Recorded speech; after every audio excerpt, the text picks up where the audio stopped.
What's going on, Comicbook.com? I'm Jim Viscardi, and we are still here in the studio at Comic-Con 2022, and with us today is Brian Volk Weiss. You know him as the guy behind the toys that made us, the movies that made us, and so much other really cool stuff. Brian, welcome back to Comic-Con. Oh, thank you for having me. It feels good to be back, right? Feels outstanding to be back. I was here almost every year in a row for 24 years, except for 21 and 20. What was the first thing you did when you got here? Well, I brought my kids. Oh, all right. So I got my daughter. Is this their first one? Well, no. Oh, okay. My son was here when he was 4 months old. Okay. I have a picture of Kevin Smith holding him. Nice. Kevin's like this, and my son is like... So, that's a classic picture. Love it. Perfect. That's one you bring out for the wedding. Yes, yep, exactly. Hopefully not to them. Sure, right. To each other, I mean. But no, we went onto the floor because I only had about 2 hours before working. Right. I put that in quotes because if this is working, this is work. We love it. I'm a workaholic. And yeah, we walked the floor. My daughter complained every 6 feet. We did that for 2 hours, and I will hopefully finish the floor by myself tomorrow morning. Right. Look, it is well documented. Like, you are a huge collector yourself. Unfortunately, that's an understatement. Right. Yeah, I need to chill out. What's the current collecting vice for you? Too many things. Is it you just have like a number of things that you... You know, it's funny, I've been saying for probably this whole year, I have 3,300 toys. Holy moly. It's probably over 3,500, and I just can't this is the first time I've actually said that out loud. That's the problem. What I need to do, and I'm trying, dude, I'm trying. Not since I quit cigarettes have I tried to do, I'm not joking, I know it's funny, but not since I quit cigarettes have I tried to do something and failed so many times. It took me about 2 years to quit cigarettes. So for about the last almost a year, I have been I mean, this is going to sound like you needed this to be an epiphany. Sure. Like you didn't know that on day one. But I've been trying to focus on quality. Yeah, that's what they call it, quality. Sense. Yeah, quality over quantity. And not quantity. But the problem is I don't focus on quantity. Sure. The problem for me is they are making things now that I feel I need to buy on general principle because when I was 15, if someone had said to me, they're going to make, Hot Wheels is going to make Spider-Man's car from the Japanese Spider-Man, I'd be like, that'll never happen. Absolutely. Aliens will land, Elvis will come back to the dead before that's ever turned into anything. Right. Sure. Well, Hot Wheels put it out last year. Right, or you get a line, right, like the classic Ninja Turtles line, right? And then, now they're remaking the classic Ninja Turtles line, but with extra articulation and all that. And, how do you not get that? Exactly. It's tough. Yeah, it's funny. I was at Disney World a couple days ago, and the Guardians 1. Sure. I always love it when people ask me that. I'm like, who is Guardians 2 favorite Marvel movie? Anyway, so Guardians is my favorite movie. Sure. And again, I'm at Disney World consciously saying, don't buy anything, don't buy anything, don't buy anything. I effed up. I went into the gift shop. Shouldn't have done that. No.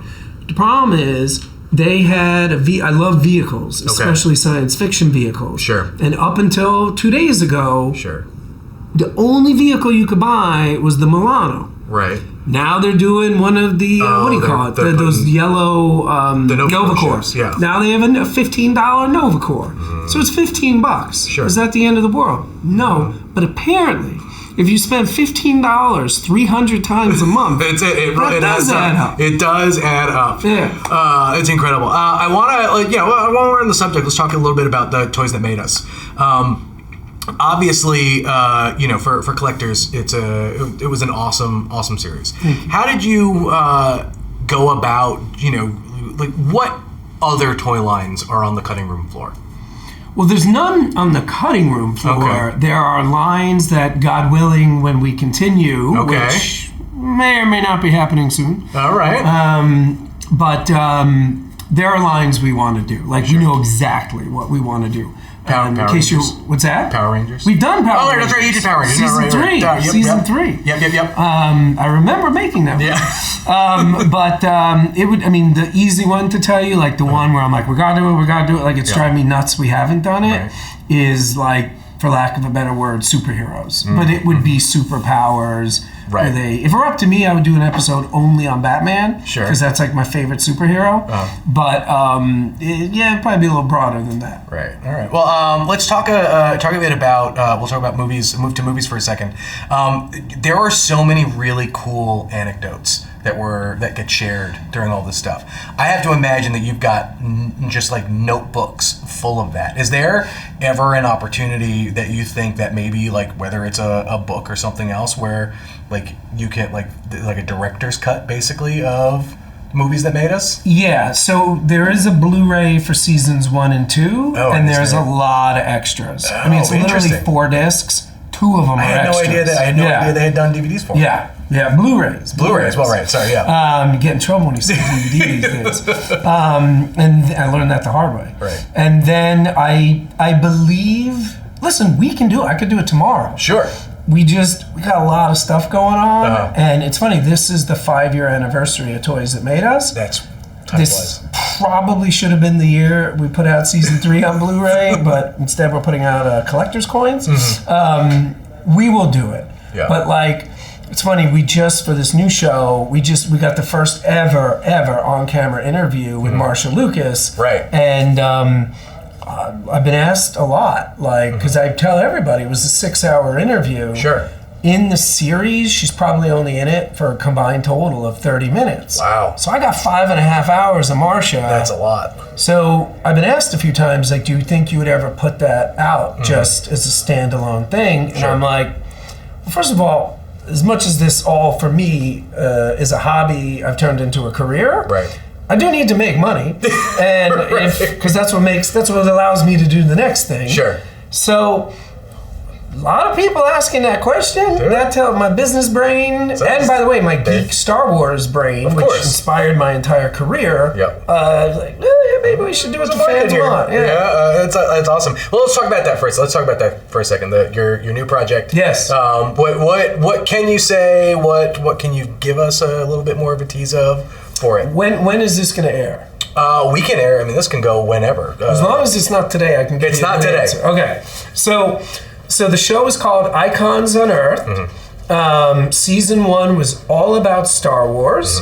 As we just announced, we have been picked up for season 2, which will be all about The Simpsons. Oh. You were the first person to know that outside of Nacelle and Vice. All right. We're announcing that at our panel. Sure. Awesome. So it has been picked up. Star Wars has done phenomenally. Sure. And it's, again, Icons Unearthed. I'm really bad at this. 10 o'clock Tuesdays. I always forget to say that.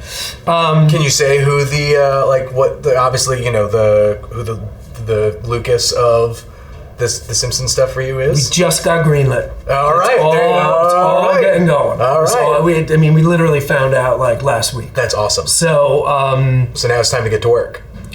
That's how it works. Yeah. So we just started. That's great. Oh, that's awesome. And the idea is, I'm sorry. No, you're fine. I actually interrupted myself, which I'm doing with alarming frequency. What we're trying to do, because the thing, like, it became just like a thing I did, and I never talked about it. But then the more and more we were doing, it started to become something. At first I talked about it with my friends, then I talked about it at staff meetings, then I talked about it, with the cameras around. If we're going to do something, we must add value to that thing. Sure. So, like, rumor has it some other people have made Star Wars documentaries. Sure. So I would conservatively say 50. Yep. So I'm sure it's more than that, but I've probably seen around 50. So the question becomes, who are we to do a Star Wars documentary? So many people have already done it. Sure. And then if we can answer that in a positive way, we'll move forward. Yep. With Star Wars, it was 2 things. One, I've basically been studying it since I was 3. Right. And one of the things I know, and we had a show come out last year called The Center Seat, 55 Years of Star Trek, that was all about Star Trek. Right. Both Star Trek and Star Wars, I don't know why, have this in common. The books almost always have tons of information that doesn't make it into the documentaries. So because I've seen all the documentaries, not all, but you know what I mean, and I've read probably all the books. Like, I know it hasn't been shown on TV. Sure. So that was the first thing. Like, I knew we could do that because it's easy. It's in the books. Right. So that's all we need to do. We then just need experts and the people who are there to talk about it. Sure. But the other thing was, can we get the people we need to get to do it? Make it right. And the minute Marcia said yes, I was like, I think we're doing this. That's it, and you're off to the races. Yeah, that's because awesome. they're independent shows. Right. Like, we finance them and then sell them later. So for us to take a risk like that, you know, we don't know if Weiss will buy it. We don't know if history. We don't know what's going to happen. We just hope people trust us to make a quality product. Yep. And if we get started, somebody will jump on board. That's awesome. And Marcia was the green lightable element. That's great. I'm going to ask you one more question before I let you go. We've had movies that made us. We had toys that made us. When are we getting comics that made us? There is a couple things in the works. I apologize to tell you, comics is not one of them. Oh, but fair. But let me tell you this: there was like a list of like probably about 8 blank that made us that I wanted to do since movies that made us got greenlit. Yep. So if I'm not saying comics was number 8, but just for argument's sake, let's say it was. Right. So if comics that made us was number 8. It's probably now number 5, like, because other things are moving. Sure. So we will. There we go. We will get there. All right. Yeah. Awesome. All right. Well, hey, I appreciate you taking the time. Thank to chat with us today. For more on Comic-Con 2022, keep it locked into Comicbook.com.